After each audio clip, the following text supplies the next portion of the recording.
So there's big news coming out of Hungary. They extended the state of danger, their soft martial law, which they've had circa 2022 for another 180 days. Well, that's actually bad news, but it's good news because if they extend it for 6 months, then you're going to have parliamentary elections. Their parliamentary elections are going to be April 2026.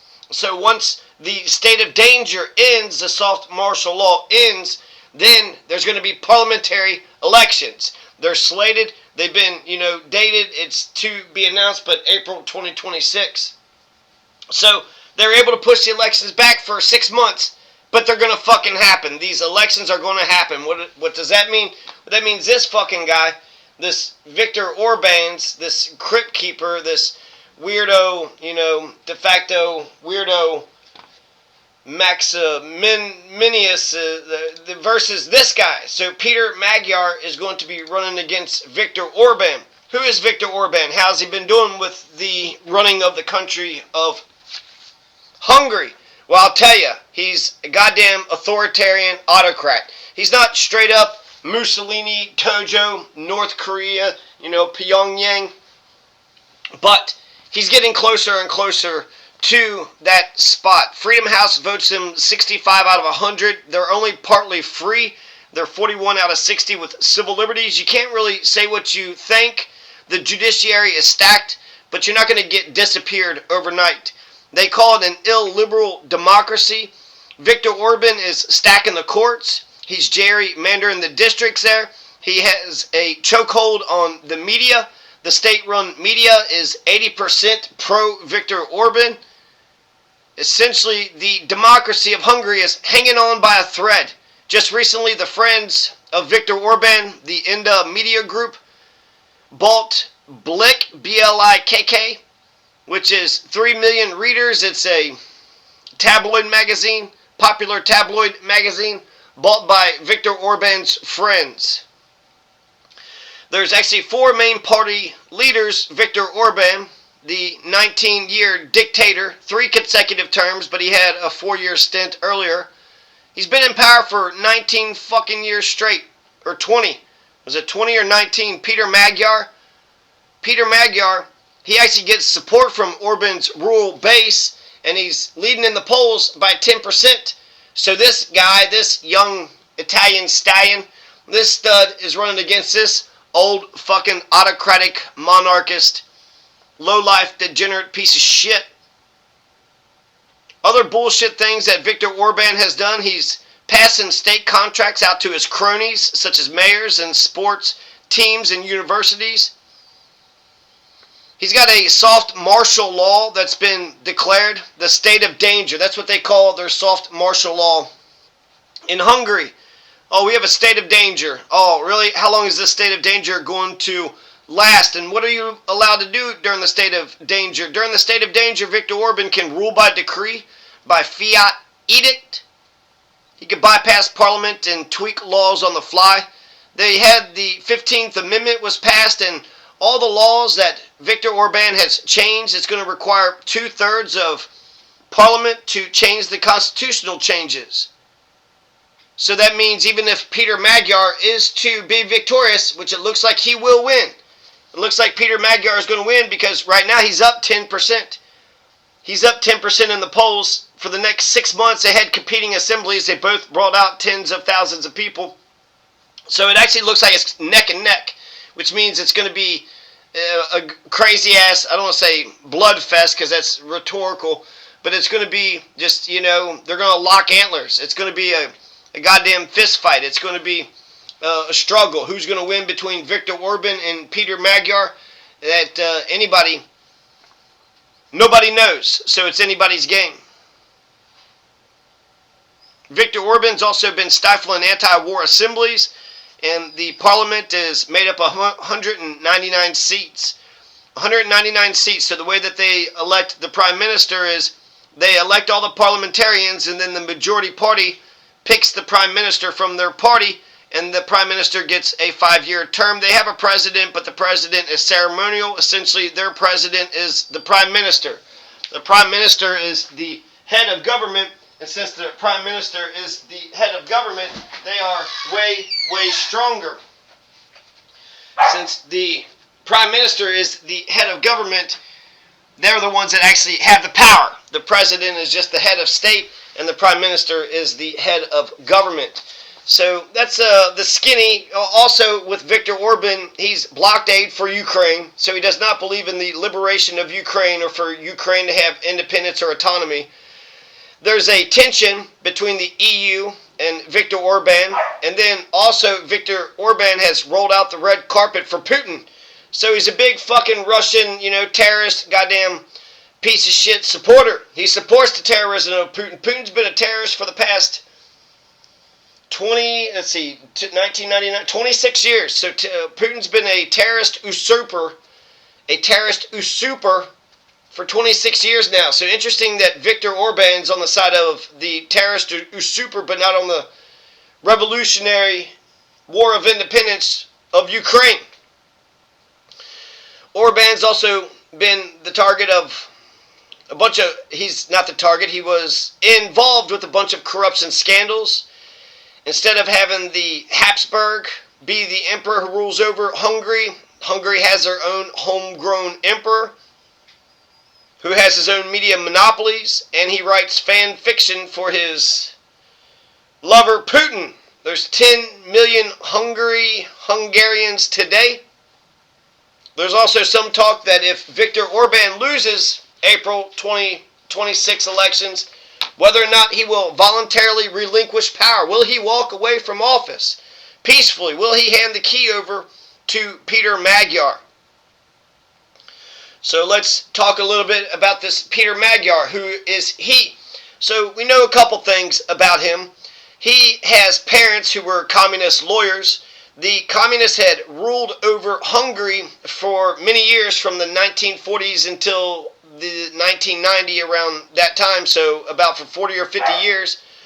And so he's got communists, his parents were communist lawyers, but he himself is a right-of-center guy. In fact, he was from the same political party of Viktor Orban, Fidesz. So he comes from the Fidesz party, but just 2 years ago or so, he was a diplomat and an energy executive under the same political party of Viktor Orban, but just a few years ago, he broke off and he formed his own political party called the TISA. And the TISA translate to the Respect and Freedom Party. This Lajos, I don't know how to say the first name, Lajos, but Kossuth was criticized because he had tried to Magyarization. The people of Hungary are called the Magyars, and they call themselves the Magyars. This is the country for the Magyars. I don't know if it's like Magyaria or some shit, but it's an endonym versus exonym thing. English, they call Germany Germany, but the Germans actually call themselves the Deutsch. So this is Deutschland, and we are the Deutsch people. Just like the Winnebago and the Ho-Chunks. The Ho-Chunks call themselves the Ho-Chunk people, but the enemies said that they were the Winnebago, which are the people of the Stinking Creek, or the Stinking people. All those stinking people over there.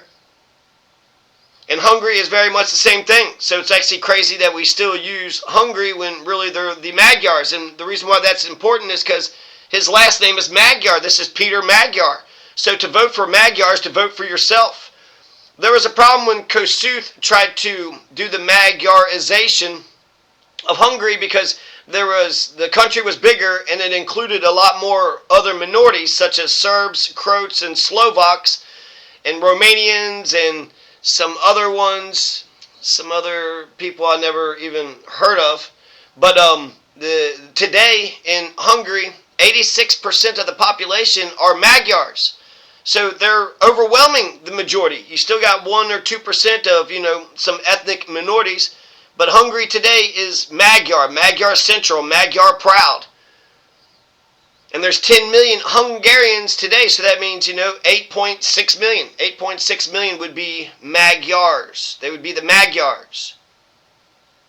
So even though Peter Magyar used to be a Fidesz insider, a diplomat, energy executive, he hasn't been too liberal, too progressive, too socialist or communist. They call him right of center. there's a couple things that he's in favor of. He wants a pro-EU NATO reset.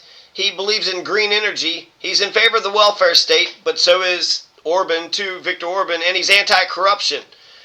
But they say that he's being careful because essentially a lot of the support from Magyar comes from Viktor Orban's base. So because Magyar kind of has the titillation of his parents being communist lawyers, but he himself is a right-of-center politician who broke away from Viktor Orban and formed his own political group, but they have, I don't want to say similar policies, but they're both right-wings, right? You have two right-wing parties in Hungary. They're finally turning into a two-party system, even though you do have this Klara Dobrev and Laszlo Toroksky, but they're kind of like a Curtis Sliwa, right? They're kind of like, well, actually, Cuomo would be the third party. Isn't that weird that Republicans were calling their own candidate the spoiler? Why were you in there, you Republican candidate? You spoiled the election. The Republican spoiled the election, says the conservatives. What the fuck are you all talking about? You should have voted for the dynasty, the Democrat Party dynasty. Oh, okay, everybody needs to get behind Hillary Clinton now. What the fuck are these Republicans talking about? They're so fucking terrified of socialist Mamdani. So Peter Magyar has a great chance. He's leading in the poll by 10%. He's having these major rallies where he's getting just as many people out to the rallies as his opposition. There's 6 more months before the election hits. And there was a big pride parade in Budapest. The capital of Hungary is Budapest. It's been the capital since 1873.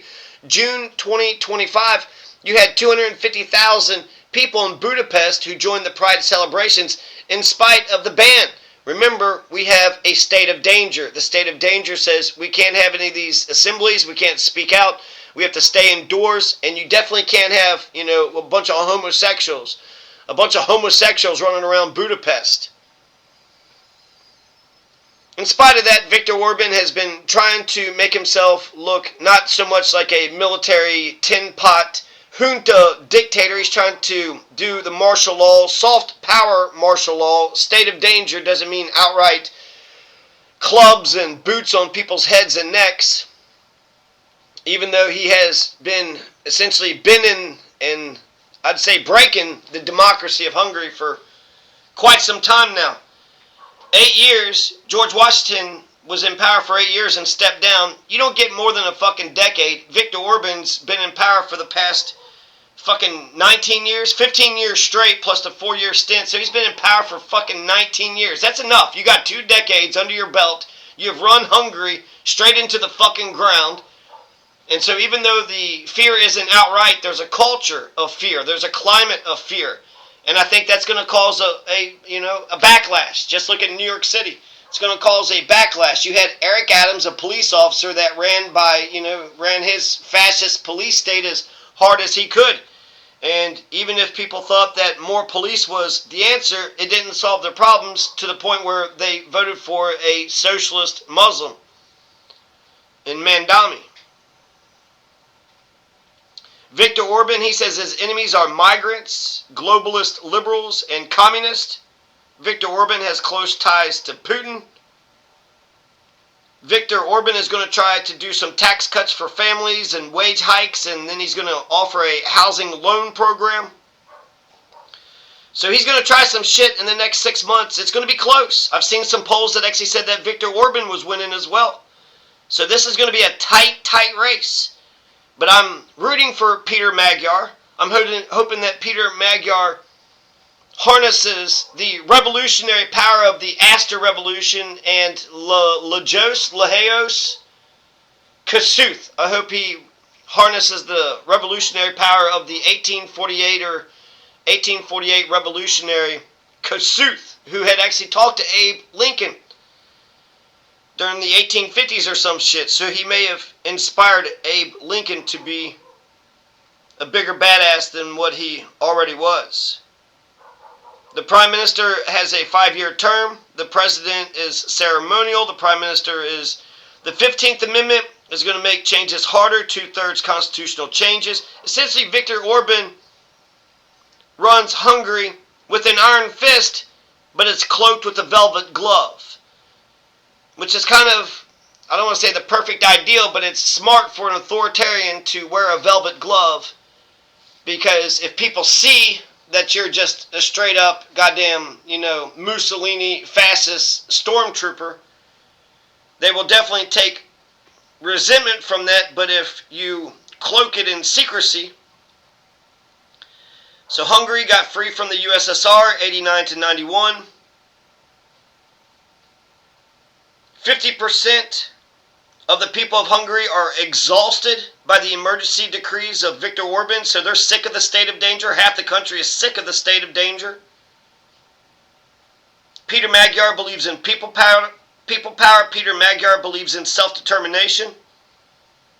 He wants to reset the pro-EU, NATO relations, pro-green energy, pro-welfare state, anti-corruption. Just want to make sure I cover all my notes here. In spite of Orban's ban, 250,000 people had protested at the Pride Parade in Budapest. And then Trump has endorsed Viktor Orban. So if Mamdani means anything, it's definitely a repudiation of the fascist in chief, the Epsteiner fascist in chief that we currently have right now. People said that when Trump endorses you, well, that's the kiss of death. When Trump endorsed Andrew Cuomo, good night. It's over. It's over.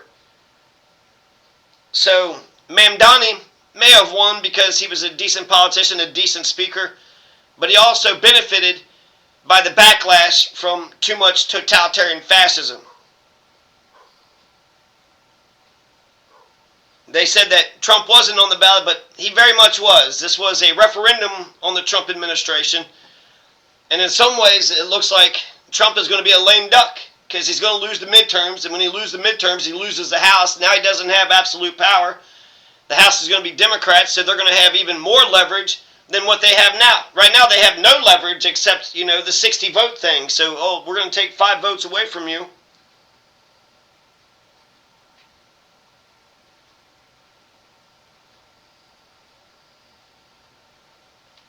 The good thing about Peter Magyar is he's anti-Russia. I don't know how he feels on Ukraine. But he's anti-Russia, whereas Viktor Orban rolls out the red carpet for Russia, and he's straight up against Ukraine.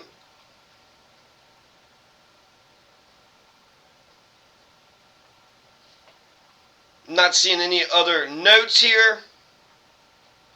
There was something about the pensions. It looks like he was passing out more pensions. Viktor Orban might even just pay people to keep his iron grip on power. He wants to rule Hungary with an iron fist. The Comanche, they were named that by their enemies, but they embraced it. So that's a way to turn, a bad label into a powerful fuck you. I think Magyar, to me, sounds better than Hungarian. Hungary sounds like you're hungry. What are you hungry for? And then the origins of Hungary don't even make any sense. There's some O word. They got confused with some O word, and then they mixed the Hungarians with the ancient Huns. So Hungary is just a shitty fucking, it's wrong. It's wrongly named. We are calling Hungary, it's like calling Germany. It's the Deutschland. There's Deutschland, and then there's the Ho-Chunks, and then there's the Magyars. But instead, we're calling them Hungary and Winnebago and Germany. So we're calling it wrong for all the wrong reasons. We're going with the propaganda of the enemies. The enemies went ahead and named, like I said, I'll end it off on that Comanche story. It's that movie where the Comanche and the crazy guy kind of goes up to the Comanche and he goes, "You know what Comanche means in my language or the foreign tongue?" And he says, "No, what?" It says, "Well, Comanche means enemy." And then the crazy guy says, "Well, you know what that makes me?" And the Comanche guy says, "Yeah, it means you're my enemy." And the crazy guy says, "Nope, that makes me a Comanche." So, I guess that makes me a Magyar. So, Hungary, vote for Magyar, vote for yourselves. Maybe change your country to the Magyarians. Magyaria. And that, I'm sure that's probably even a bastardization. What does Magyar sound in their own language? Is there some accent that I'm missing here? Anyways, vote for Peter Magyar. Kick this Viktor Orban to the fucking curb. The piece of shit, man. It's been too long. That's too long. 19 years, that's too fucking long. Even if you liked his policies, he should have chosen a successor by now from his own political party and did it the smart way, handed over power to John Adams. But instead, he's just holding on to his precious, precious, precious power. So Hungary, vote for Peter Magyar in 6 months. Peace!